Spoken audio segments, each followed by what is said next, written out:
Kenya's economy has been blowing hot and cold over the years, and the COVID-19 didn't make it any better.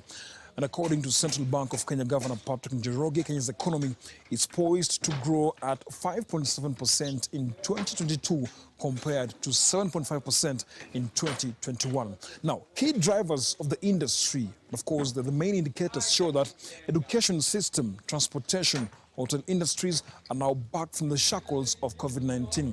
But there's one thing, inflation is biting hard in the country. So what's the relation between economic growth and inflation in Kenya? Kenyan inflation moved closer to the ceiling of the central bank's target range in May as prices of food and basic goods, including laundry soap, soared. The government has set an inflation target range between 2.5% and 7.5%. Inflation to growth, etc., really all those things, the channels are clear, right? But I think the most important one that I would put out there is consumer confidence, and indeed also confidence of investors. It shows that really the macro is the macroeconomics or the macroeconomy is sort of out of work, meaning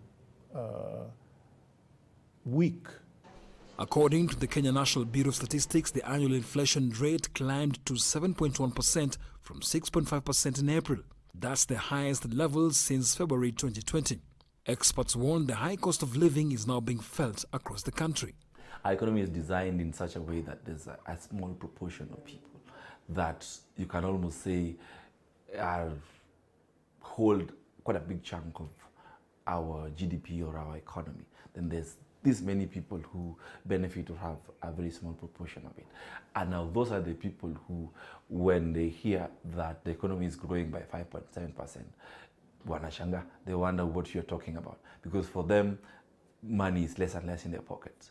For them, when they want to go out there and buy things, prices keep going. And in people's minds, economic growth is supposed to mean that we have more money or things are cheaper and stuff like that. According to new projections by the African Development Bank, Kenya's real GDP growth will next year trail the performance of its East Africa community partners, except Tanzania and Burundi, partly hurt by inflationary pressures. There has got to be a lot of caution when we're throwing it out there and saying the economy grew by this percent.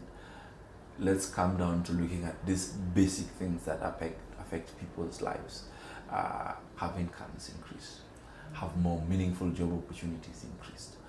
The effects of the Russia-Ukraine conflict, which has led to a surge in the cost of fuel and basic commodities, is beginning to hurt many economies in Africa. Majority have now been forced to cut back spending on non-essential items and are hoping the situation will improve quickly so that they can have an extra income which will improve their purchasing power.